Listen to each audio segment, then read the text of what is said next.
네, 여러분 안녕하세요. 안녕하세요. 우리가 인생을 잘 살아가기 위해서 그리고 우리에게 닥쳐있는 수많은 스트레스, 화병들을 이겨내기 위한 중장기 프로젝트 사회심리학 이번 주의 주제는 사랑입니다. 뭐 기본적으로 난 뭐 사랑에 아주 통달했다라고 생각하실 수도 있겠습니다만 일단 기본적으로 여러분이 겪어온 경험을 바탕으로 실증법으로 증명돼 있는 사랑의 사회적 본질에 대해서, 사회심리학적 본질에 대해서 우리가 한번 배워보는 좋은 시간이다라고 생각해 주시면 좋겠어요. 근데 내용이 너무 방대합니다. 조금 이게 두 가지식으로 정리를 하자면 정말 사랑은 하나 쓰잘데기 없는 거예요. 네. 뒤에 자세히 설명하겠습니다만 공식적으로 사회심리학적으로 사랑의 유통기간, 유효기간을 2년으로 냉정하게 보고 있습니다. 사랑은 2년 지나면 약발이 떨어진다는 거죠. 그리고 사랑은 엄청 위험한 겁니다. 사람들이 사고사를 당하는 게 아니라 일종의 이제 사례라 그러죠. 인간과 인간에 의한 어떤 갈등이 일어났을 때 이 사랑 때문에 다른 사람을 타살하게 되는 이 살인 욕구에 가장 많은 영향을 미치는 게 사랑입니다. 여성의 16%, 남성의 12%가 살인했을 때 얘기예요. 네, 사랑 때문에 살인을 하게 되는 겁니다. 살벌한 거죠. 네. 어떤 동물들도 동족을 죽이지 않는데 인간은 사랑한다는 명목하에 무려 16%, 12%의 사랑했던 사람을 죽인다는 거죠. 그리고 마지막으로 결론적인 건 뭐냐? 사랑은 인류의 발전을 이끌어온 가장 위대한 영동력입니다. 특히 창조력을 발휘하게 하는 데 있어서 사랑의 역할이 가장 큰 거죠. 우리가 알고 있던 신기술, 진보됐던 사회체제, 수많은 예술, 음악과 미술을 비롯한 여러 가지 발명품들이 사실은 사랑 때문에 나왔다는 겁니다. 그래서 이런 사랑에 대한 구체적인 법례를 좀 배워볼게요. 그럼 일단 사랑이 무엇이냐? 이 전제를 좀 해봐야 될 필요가 있어요. 자, 사회심리학적으로 사람의 감정을 분석을 해봤는데 말이죠. 이게 68가지, 이게 68가지의 감정이 있다고 합니다. 사실 저는 희노애락밖에 우리가 생각나는 게 없지만 68가지의 감정이 있대요, 인간들한테는. 그래서 이 68가지 감정들을 정리한 결과, 사랑의 기준으로 정리한 결과, 사랑은 일단 3가지로 나눌 수 있다고 합니다. 일단은 열정이죠. 패션인 거죠. 네. 이 열정은 사실상 생리적인 끌림입니다. 패션 아닌가, 패션? 네, 성욕인 거죠. 패션은 의상 뭐 이런 거고. 무성이라는 뜻도 있지만 그건 F 패션이고. 네. 아무튼 그래서 P 패션 열정이라고 하는 부분이 일단 사랑의 한 부분인 거고요. 두 번째는 친밀감의 표현일 수 있다는 겁니다. 그러니까 상호적인 어떤 협조, 공유, 그 다음에 정서적 지지, 유대감, 이런 것들을 표현하는 게 사랑이라는 거죠.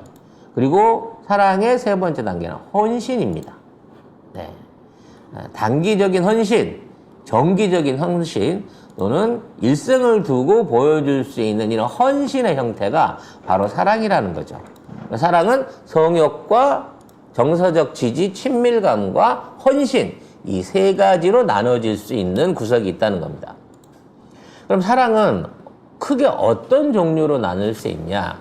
이 동반자적인 사랑과 열정적인 사랑 2가지로 나눌 수 있는 거예요.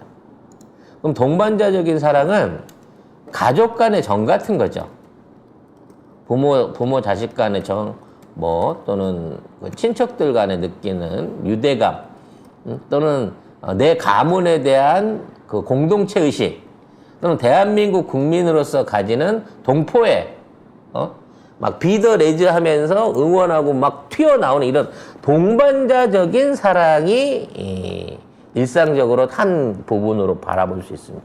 요걸 이제 같이 사는 사람, 이익을 공유하는 사람, 아니면 뭐 정서적인 부분을 공유하는 사랑이기도 하고, 다른 표현으로 양육적인 사랑이라고도 합니다. 그래서 서로 키워주고 키움받는 관계 안에 있는 사랑인 것이죠. 자, 요것이 이제 일방적으로 알고 있는 조금 우리가 차원이 좀 높은 사랑이고, 좀 더 근본적인 사랑은 열정적인 사랑인 거죠. 상대를 갈망하는 것, 상대를 소유하려고 하는 것, 우리가 흔히 말하는 애착이라고 보여줄 수 있는 사랑인 겁니다. 이건 이제 주로 남녀 관계에 많이 나타나기도 합니다만, 동반자적인 사랑에 비해서 상대방에 대한 구속을 가하려고 하거나 상대방하고의 관계를 열망하는 마음이 더 강한 거를 열정적 사랑이라고 합니다. 그러니까 한쪽은 좀 은은한 연탄불 같은 사랑인 거고, 열정적인 사랑은 폭발하는 가스 같은 사랑인 거죠. 가스불 같은 사랑. 그러면 이제 사랑의 종류가 두 가지로 나타나는 건 알겠는데, 그럼 사랑은 우정하고 뭐가 틀리냐의 차이인 거죠. 사랑과 우정. 이제 우리 그 친구 관계에 대한 거는 지난주에 많이 배웠잖아요. 그걸 정리를 했을 때 사랑과 우정의 근본적인 차이는 결과적으로 성적 만족에 대한 욕구가 있느냐 없느냐는 거죠. 그러니까 상대방을 좋아하는 데 있어서 성적인 만족을 추구하느냐 아니냐에 따라서 이게 사랑이냐 우정이냐로 구분될 수 있다는 겁니다.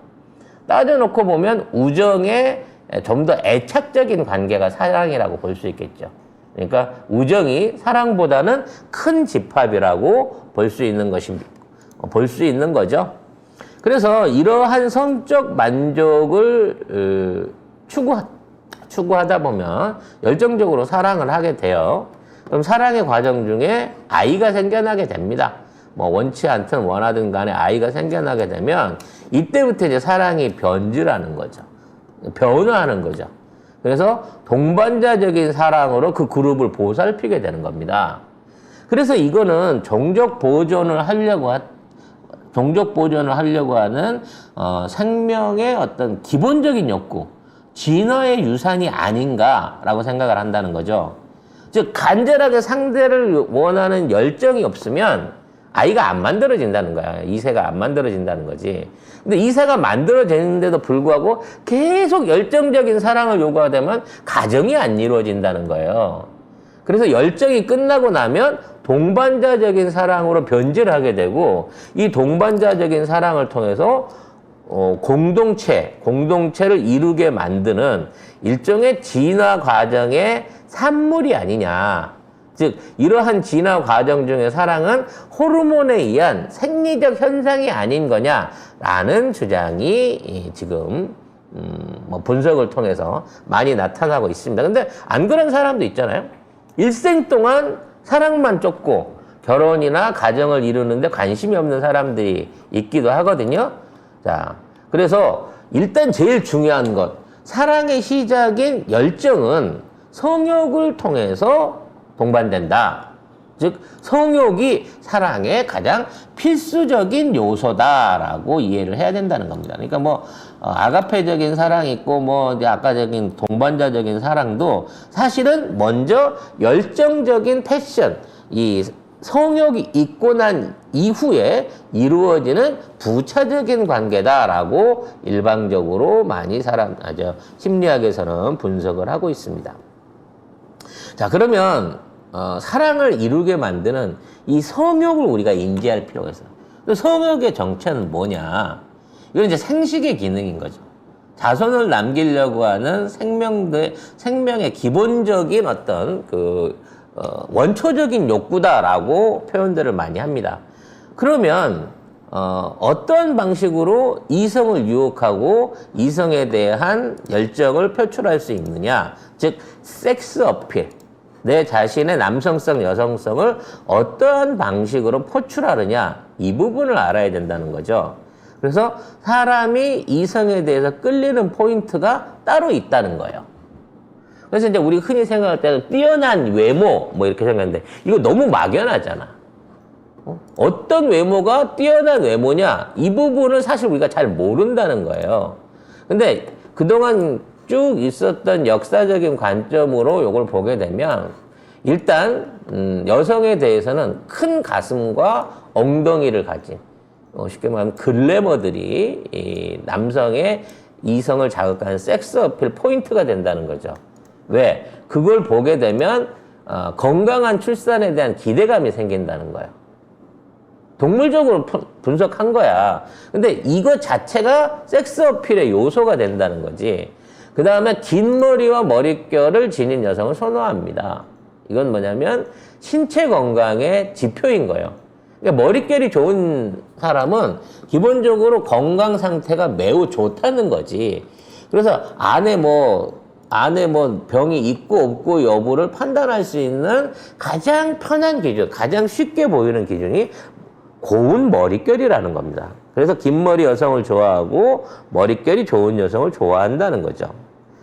그리고 여성은 큰 눈과 작은 코를 선호합니다. 남성의 경우에.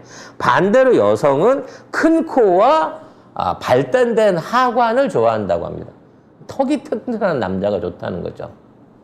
뭐 여성의 경우에는 큰 눈과 작은 코가 많이 안 먹는다고 하는 기준이 된다고 하고요. 남성 같은 경우에는 큰 코와 하관은 그 사람의 신체 건강을 보여준다고 해요. 그러니까 일단 잘 씹어야 되기 때문에 하관이 튼튼한 사람이 당연히 건강할 수밖에 없는 거고요. 남성의 큰 코는 뭐하고 연결이 돼 있는지 아시죠? 네. 코가 크면 뭐가 크다. 이런 속설은 기본적으로 호르몬의 영향력하고 마찬가지로 먹힌다는 겁니다. 그러니까 실제적으로 저 사람이 왕성한지 안 한지를 알 수 없을 때 흔히 남성은 여성의 코가 작은지를 보고 여성은 남성의 코가 큰지를 본다는 거죠.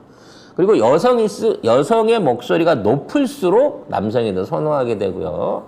남성의 목소리는 낮을수록 여성이 더 선호한다고 합니다. 목욕탕 목소리 같은 게 오히려 이성을 끄는데 자극적이라는 거죠. 에이씨 짜증나. 네. 그리고 근육질 몸매가 또한 이제 상대한테 어필할 수 있다고 합니다. 그러면 그 부분에서만 짜증을 내시죠? 계속 네? 짜증을 내셔야지. 그러니까 낮은 목소리가 이성한테 끌린다잖아. 네. 아무튼 이런 식으로 이제 외모적인 부분 안에서 섹스 어필하는 포인트가 있다는 거죠. 근데 이제 이게 너무 단순하달까? 뭐 옛날부터 오래된 흘러온 얘기잖아요. 그래서 이걸 좀 더 이제 과학적으로 분석을 해본 결과 남성, 여성 공이 균형 있는 얼굴 그리고 좌우의 대칭이 뚜렷한 얼굴을 선호한다고 합니다. 그러니까 얼굴이 뭐 짝짝인 사람은 별로 없지만 어찌 됐거나 좌우의 균형이 잘 맞아 있고 양쪽 얼굴의 대칭성을 가진 얼굴일수록 상대가 매력적으로 느낀다고 해요. 근데 이게 단순하게 과학적인 원리로 보게 되면 우리 유전자 구조 있잖아요. 염기 그 서열 있잖아.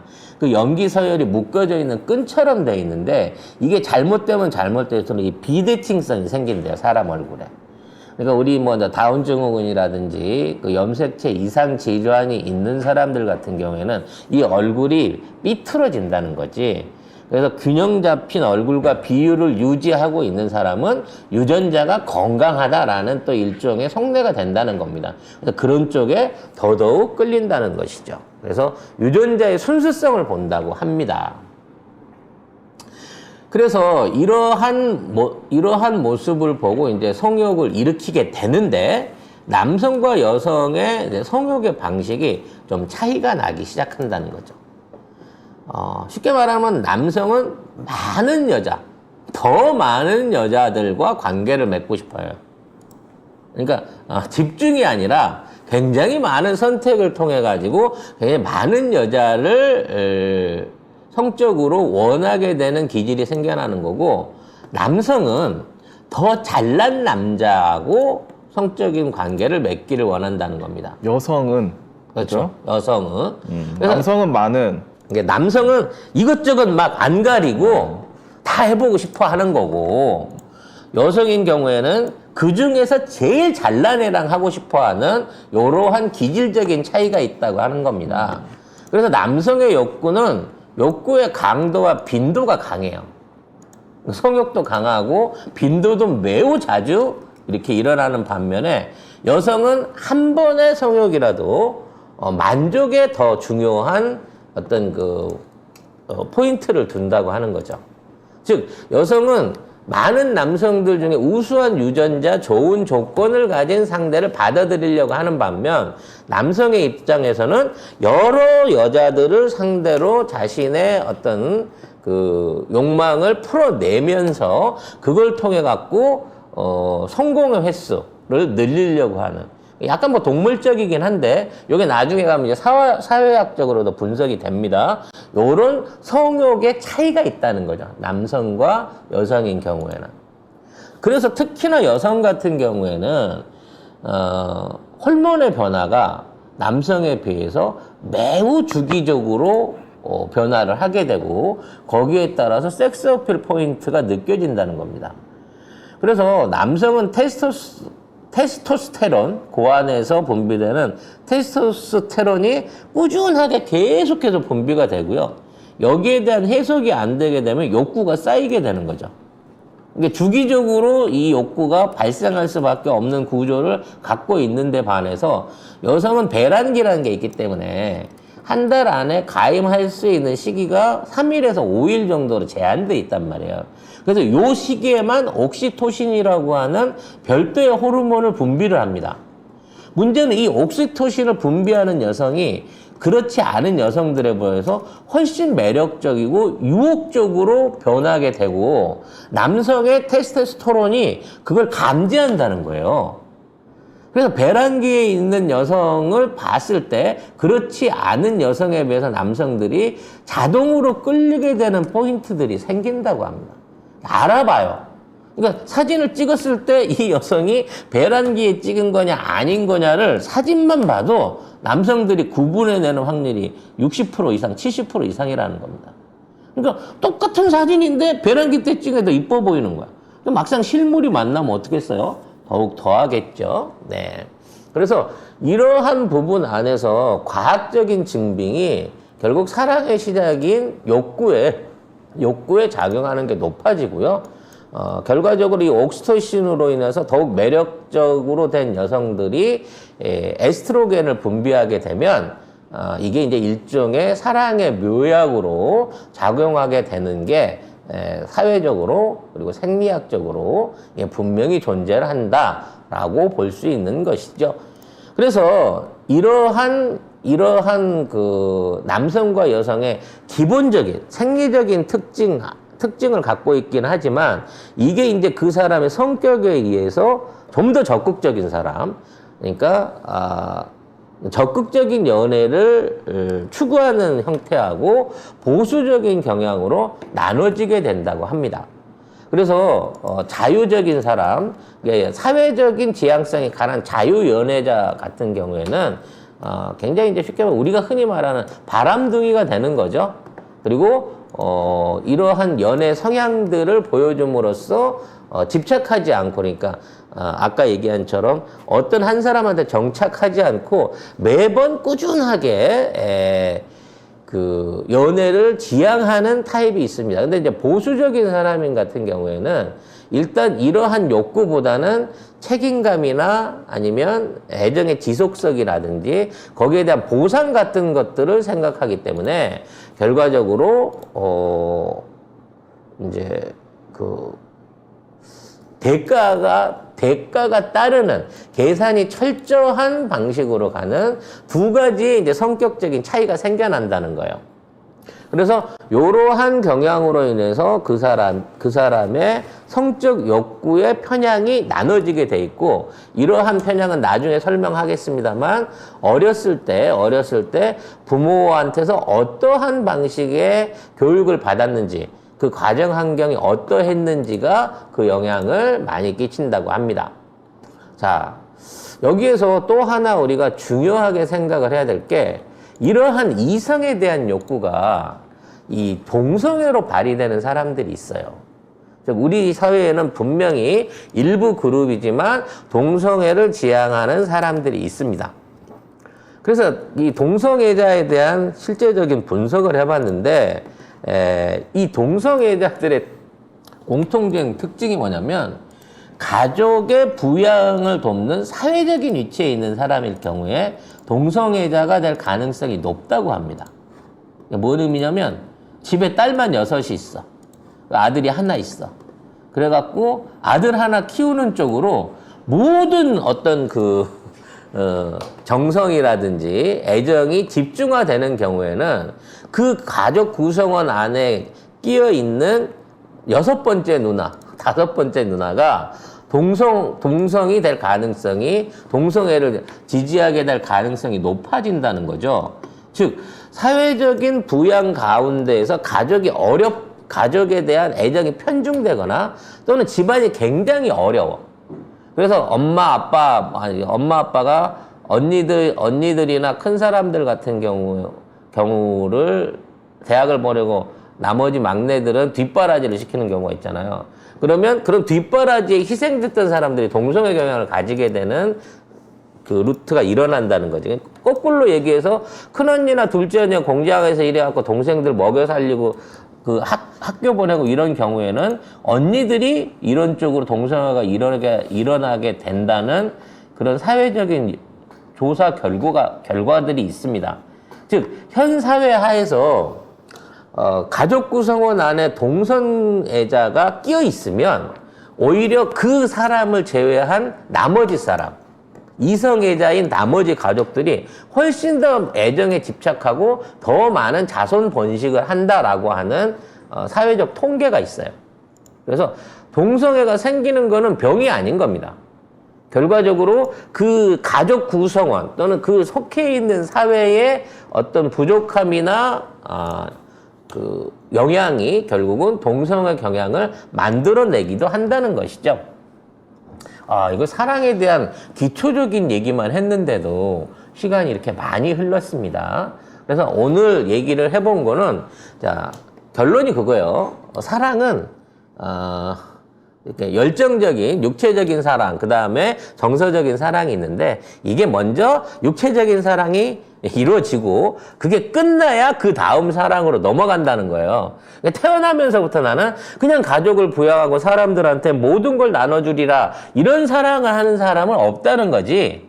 즉, 사춘기가 됐든, 그걸 일찍 겪든, 길게 겪든 간에 열정적인 사랑과 호르몬에 의한 사랑을 하고 난 다음에, 그 사랑을 유지하는 관계로 넘어가는 과정 중에서 친밀감이나 헌신이나 가족에 대한 동반자적인 희생 같은 것들을 만들어내는 방식으로 사랑이 진화하고 변화한다라는 거를 오늘 첫 번째 시간에 주된 주제로 이해를 하시면 되겠습니다. 다음 시간에는 내일이죠. 사회적 성향에 따라서 사랑의 모습들이 변화하는, 즉 사회에 소속돼 있는, 사회가 다문화되고 발전할수록 어떤 방식으로 이 사랑의 세 가지 테마, 욕구, 성욕과 친밀감과 헌신이 변화하는지, 여기에 대한 사회적 메커니즘을 이해해보는 시간을 가지겠습니다. 네. 내일도 흥미를 가지고 많이 들어주시기 바라요. 이게 결론에 가면 여러분들이 인생을 초월할 수 있는 그런 진리가 맨 마지막 결론 단계에 숨어 있습니다. 절대 놓치지 마시기 바라겠고요. 내일 다시 이어가겠습니다. 여러분 안녕.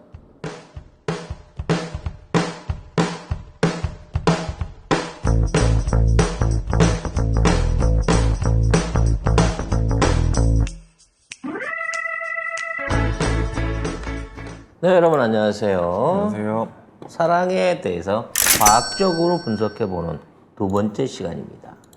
일단 지난 시간에 정리를 좀 해보자면, 사랑은 유효기간 2년이 넘지 않은 아주 쓰잘데기 없는 호르몬에 의한 열정, 그리고 엄청난 희생과 헌신을 필요로 하는 일종의 굉장히 인간한테는 소모적인, 특히나 남성한테 심하게 소모적인 감정의 변화라고 하는데, 그럼에도 불구하고 사랑은 인류 문명을 발전시켜온 인간의 창의력을 이끌어 왔었던 가장 중요한 인간의 도구다. 인간만의 도구다라는 점을 좀 생각을 해야 돼요. 왜 인간만의 도구냐? 유달리 이 영장류들, 인간을 포함한 영장류들만 이 발전기가 따로 없어요. 시시때때로 발전을 합니다. 물론 지능이 높아서 그렇다고도 볼 수 있지만 영장류들의 활동 반경이 제한적이고 이성이 섞여가서 집단 생활을 하는 어떤 무리의 특성, 그리고 손을 자유롭게 이용할 수 있음으로써 굉장히 스킨십이 많은 어떤 그 다른 동물에는 없는 특별한 특징을 갖고 있거든요. 그러니까 많이 모여 살면서, 무리지어 많이 모여 살면서 충돌이 잦아. 즉 사회화가 잘 돼 있는 게 일단 영장류의 특성이고, 영장류가 뭐 나무에 살든 뭐에 살든 활동 반경이 굉장히 좁아요. 왜냐면 어차피 영장류들은 가진 게 없거든. 강력한 무기나 뛰어난 체력이나 뭐 튼튼한 이빨 이런 게 없기 때문에 늘 무리를 이뤄야만 생존할 수 있는 일종의 프라이드에 대한 이제 심리가 강했고, 그래서 그 안에서 모여서 살다 보니까 사회화가 다른 종족, 다른 어떤 동물군들에 비해서 무척 심화되어 있었다는 거지. 근데 특히 손을 놀릴 수 있는, 손으로 이제 도구를 가지고 이제 손을 놀릴 수 있는 기회가 많아서, 쉽게 말해서 원숭이가 이 잡아주잖아요, 서로. 그러면서 서로 이도 잡아먹고 털도 골라주고 뭐 이런 걸 하거든. 근데 사실 이거는 굉장히 뭐랄까 자극적인 스킨십의 방법 중에 하나예요. 그래서 이런 걸로 인해서 시시때때로 성욕이 발동하지 않았나. 그리고 이 시시때때로 발동하는 성욕을 해소하기 위해서 그 사회화 안에서 뭔가 다른 사람보다는, 다른 경쟁 개체들보다는 뛰어나려는 노력을 했었다는 거지. 돋보이기 위해서. 즉 이성한테 선택받기 위해서. 여기에서 인간의 창의력, 독창적인 창의력이 발생을 했다라고 보는 인류학자들도 있습니다. 아무튼 제일 중요한 건 인간의 사랑은 상황적인 사랑이 오히려 태초에, 그러니까 인간이 갖고 있는 기본적인 욕망들보다도 훨씬 더 많은 일종의 자극을 만들어낸다는 거예요.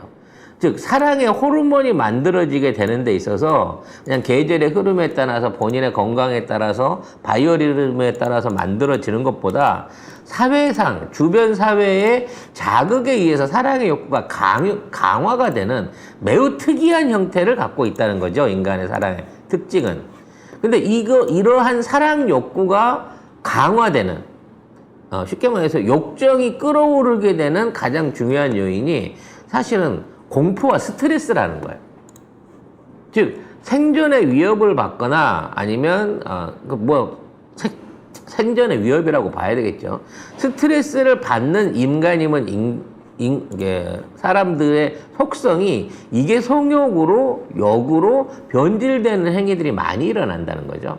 가볍게 말하면 공포 영화를 보면 연인들 간에 거리가 밀착되고 스킨십이 좋아진다든지, 옛날 전쟁 위기가 있었을 때 또는 전쟁 상황 하에서 막 폭격이 떨어지고 이런 데서 엄청나게 많은 성관계가 만들어지는 이런 그 과거의 예들을 봤을 때 인간은 사회의 상황적 사랑, 즉 스트레스에 의한 역정이 올라오는 매우 특이한 특징이 있다는 점을 먼저 알고 이해를 해야 된다는 거예요.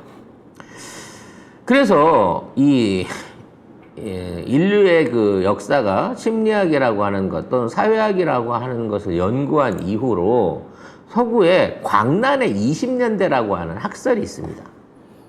그러니까 20년대에 성문화가 확 변화하기 시작한 거예요.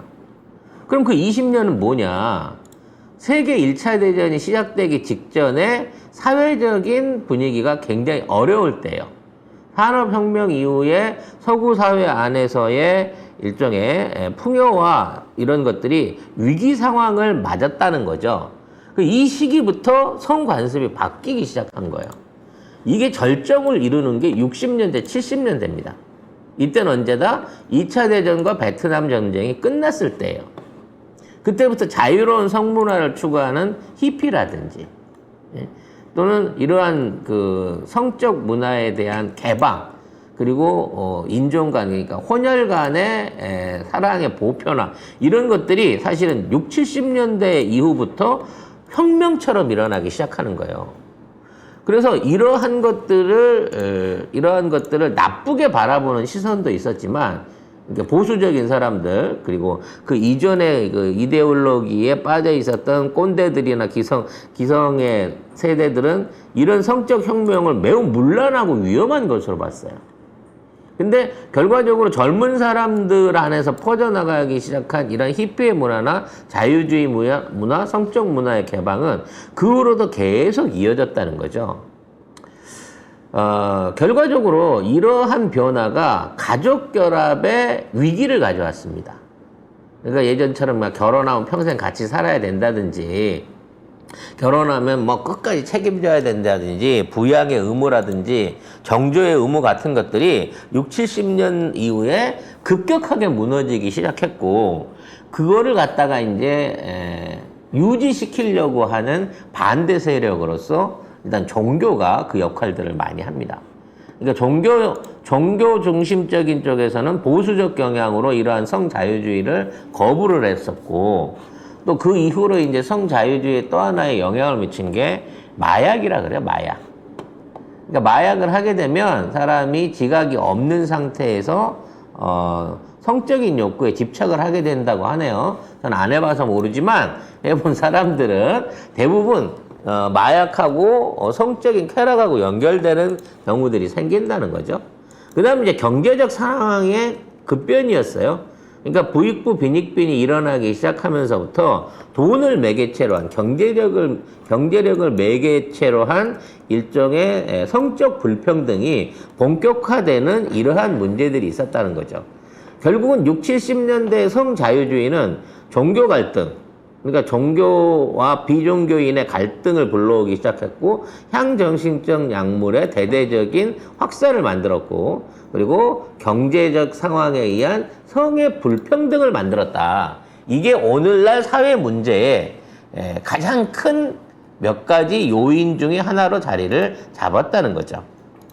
그래서 지금 있는 상황 하에서 이제 젊은 세대들이나 일반적인 기성 세대들도 우리가 생각하고 있는 옛날에 삼강오륜에 나오는 사랑이나 또는 뭐 아리따고 순수한 아가페적 사랑, 프라토닉한 사랑 이런 거 다 비웃습니다. 결과적으로 내가 욕구를 가지고 성을 가지고 애정을 시작하는 많은 단계들이 이와 같은 사회적 영향에 의한 사랑을 시작하게 되는 관계들이 많다는 거죠. 그만큼 순수성은 많이 떨어져 가고 있다라는 부분이 문제가 되고 있어요. 근데 이건 사회화가 되기 때문에 어쩔 수가 없는 겁니다. 애들이 시골에서 태어나갖고 지네들끼리 그냥 순수하게 자연 속에서 자란 애들이랑 맨날 텔레비전 보면서 일일 드라마 보고 펜트하우스 보고 섹스 인 더 시티 같은 거 보는 애들이 성관념이 같을 수가 없잖아요. 그리고 사회화의 과정을 통해 가지고 성에 대한 가치가 많이 왜곡되고 있는 점, 타락되고 있는 점이 앞으로 큰 사회 문제가 되지 않을까라고 생각해 볼 필요가 있다는 겁니다. 자, 그거는 그렇다고 치고 그러면 사랑이라고 하는 거에 대한 이제는 뭔가 좀 이론적이면서 체계적인 부분을 좀 밟아볼 필요가 있어요. 즉 사랑이라고 하는 게 시작되는 단계, 사랑의 시작. 이것은 대부분은 착각이긴 합니다만 이성한테서 자신이 어떠한 신호를 받았다라고 생각하는 도끼병에서 시작됩니다.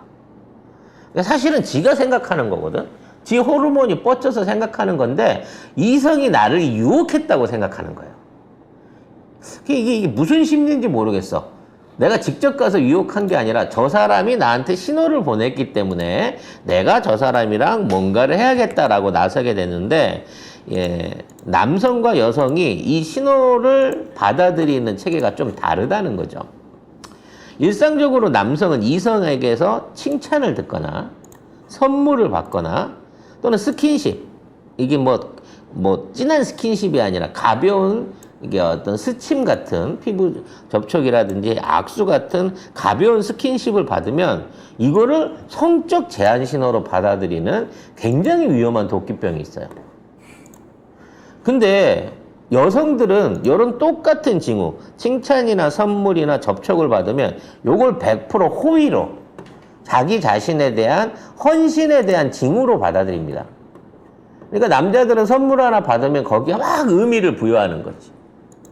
여자가 지나가다가 어깨 한번 딱 한번 이렇게 먼지 한번 털어주고 머리카락 하나만 떼줘도 얘가 나한테 관심 있구나 이렇게 생각하는데, 여자들은 반대로 얘가 나한테 잘해주려고 하는구나, 얘가 뭔가 나한테 호기심이 있어서 나한테 헌신하려고 하는구나 라는 걸로 당연스럽게 받아들이는 차이가 있다는 거죠. 그러니까 남자는 이 시각적인 어떤 신호에서 또는 단순한 자극에서 이거를 받아들여서 자기 마음대로 착각을 하고 혼자 미리 막 나갑니다. 반면에 여성은 매우 이상적이기 때문에 이러한 신호들을 받았을 때 제가 왜 저러지? 내가 쟤를 좀 사귀어 봐야 되나?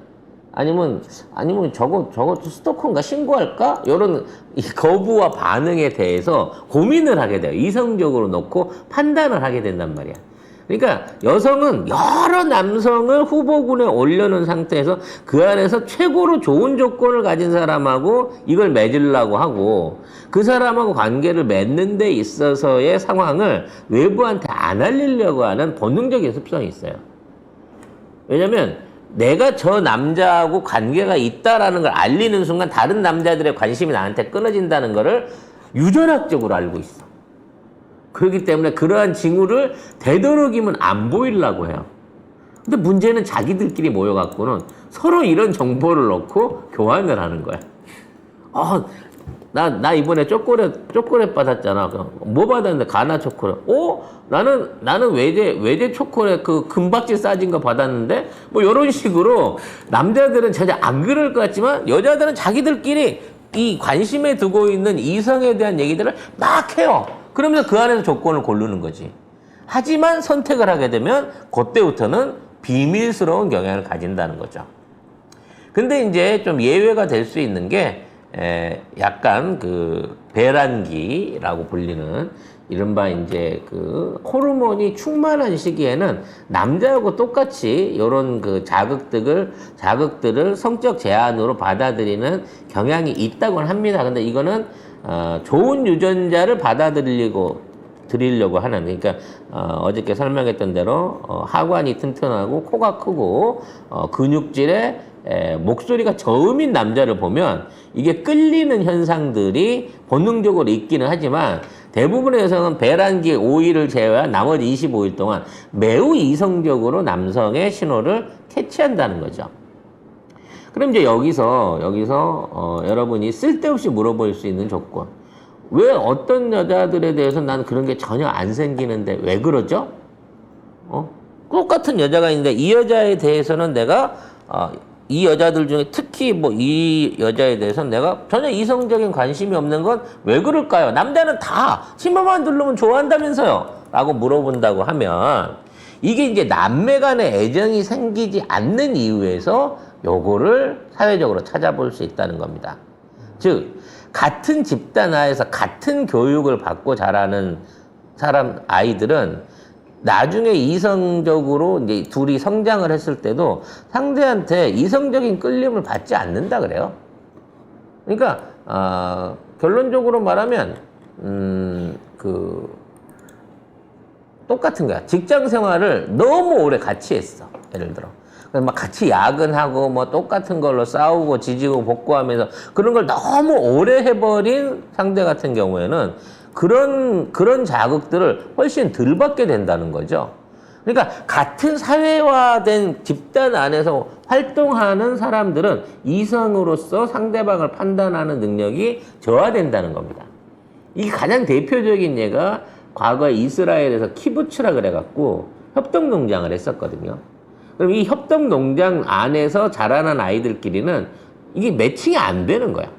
근데 다른 농장에서 자란 아이들하고 섞어 놓으면 그때 가서 매칭이 되더라는 거지. 따라서 부모뿐만 아니라 부모 밑에서 같이 자라는 가족들뿐만 아니라 결과적으로는 같은 사회화를 이룬 무리들끼리는 이게 애정이 생기기가 쉽지 않다는 거예요. 특히나 가족들 간의 이러한 그 애정 관계가 뚝 떨어지는 이유가 그 아이한테 젖을 먹이는 모유 수유를 보잖아요. 그러니까 형제들 같은 거지. 여동생이 이제 남동생의 젖 먹는 모습을 봤다든지 오빠가 여동생의 젖 먹은 모습을 보게 되면 이게 일종의 그 스트레스 호르몬 같은 거를 생성을 시켜가지고 혐오감을 느끼게 만드는 유전학적인 기조가 있다고 합니다. 그래서 같은 집안에서 크고 어렸을 때부터 이렇게 커온 애들을 보면 놀랄 만큼 이성으로서의 감정이 전혀 안 생긴다는 거죠. 이 자체가 친족끼리 결혼을 했을 때 이게 이제 열성 유전자를 만들어내잖아요. 우생학적으로 요거를 기피하려고 하는 본능적인 유전학적 진화다라고 하는 연구 결과가 나와 있습니다. 아하, 시간이 왜 이렇게 잘 갈까요? 네. 그래서 오늘은 여기에서 정리를 좀 해야 될 것 같은데 일단 오늘 배워본 두 번째 단락의 중요한 신호는 남자하고 여자는 사랑에 대한 자극과 자극을 받아들이는 방식이 매우 다르다는 거예요. 남자는 충동적, 여자는 이성적이라는 거죠. 그래서 이러한 신호들을 발생시키는 원인이 자기하고 전혀 다른 사회화를 겪었던 사람을 통해서만 이게 일어날 가능성이 높다는 거예요.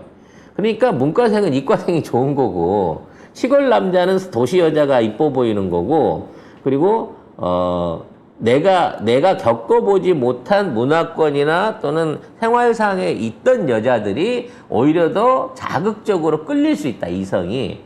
요거는 일종의 유전학적 본능이기도 하고 우리가 오랫동안 살아왔던 사회화적 회피 기조이기도 하다라는 거죠. 그래서 역으로 자신이 대접을 받기 위해서는 지금까지 속해져 있지 않았던 다른 사회군, 나하고는 전혀 다른 어떤 그 사회화와 일상을 살아왔을 것 같은 데에다가 그 안에서 후보자를 고르는 게 훨씬 더 유리한 베니핏을 갖고 갈 수 있다라고 하는 게 결론이 될 수 있겠습니다. 자, 그러면 다음 시간에는 이거 한 6시간 할 것 같은데 사랑이 처음에 우리가 사랑이 어떤 방식으로 남녀 간의 사랑이 진화되고 그리고 결론을 맺게 되는지 사랑의 진화에 대한 얘기를 다음 주에 추석 끝나고 이어가도록 하겠습니다. 이렇게 되면은 화요일 날 만나뵐 수밖에 없겠네요. 자, 아무튼 흥미진진한 사랑 이야기. 근데 학문적으로 털어보니까 좀 매우 무미건조하기는 한데 사실 이런 건 여러분들이 잘 정리를 해놓으셨다가 자라나는 자녀분들이나 주변에 왠지 모르게 혼자서 외롭게 있는 친구들을 이해하는데 많은 도움이 될 수 있는 기초이론이 아닐까라는 생각을 해봅니다. 자, 다음 시간에 다시 만나요. 상생커머스 송작가 TV몰, 여러분께 믿을 수 있는 제품을 제공합니다. 신선한 제품, 다양한 상품, 집에서 바로 받아보세요. 직접 먹어보고 수확하며 깐깐하게 고른 거 다 아시죠? 다 같이 잘 먹고 잘 살아요. 네이버에서 송작가 TV몰을 검색해보세요. 일단 한번 잡사봐. 일단 잡사봐.